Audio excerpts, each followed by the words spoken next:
how many game players we have out there today? 1 or 2, 3 or 4? How many of you played games like chess, backgammon, various card games, the Great Dalmuti, board games, or computer games with Ken Muck? He was very competitive, wasn't he? That's an understatement. Ken loved playing games. In fact, he was quite the master. Ken set up class time for kids to play games as a reward for getting work done. Games like checkers, chess, and various board games. Many of you probably stayed after school to play the Great Dalmuti or chess. Some of you may have even joined the chess club and been played in tournaments here at BMS.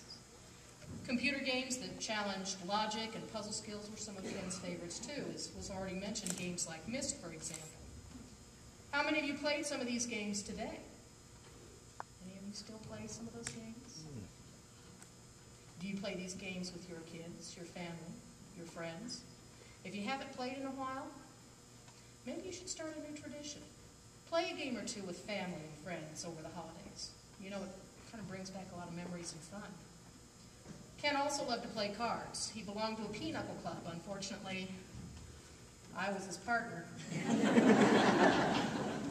Those who play understand this. But his ability often allowed us to win, although sometimes it was for the lowest score, not the highest score. Many poker tournaments were also played at Ken's house, which was large enough to accommodate lots of players. Some tournaments had as many as 22 people playing.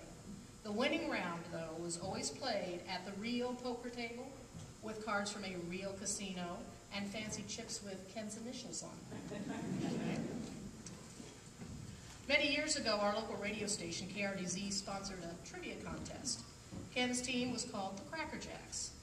Over the years, some of the team members changed, but mostly it was family and other teachers who were team members. Cracker Jacks won a few and lost a few, but we always had lots of fun. How many of you had teams during these contests? Remember calling in on the phone? Your answers? Yeah, I see some heads going out there. Anyone want to start it up again? Anybody brave enough? During the last 3 or 4 years, Cracker Jacks have gone to Sterling in either October or November to compete in a trivia contest to benefit a local Helping Hands group. And each year we improved, and last year we tied for first. We lost the tiebreaker, doggone it, but we did have a lot of fun. This year, well, let's say we just didn't do as well. Just wait till next year, though. I hope several of you might form a team and come and compete against us in Sterling. And then there were the game nights. Family, friends, students would come and play a variety of games. Each person would pick a game from one of the game cabinets, and away we'd go. But the final game was always Password, which was played in the living room so we could all sit on the comfy chairs and sofa. A lot of laughter ensued because, as many of you know who've played Password, clues can get kind of silly at times. Sharing things he loved to do, like playing games, was a big part of Ken's life.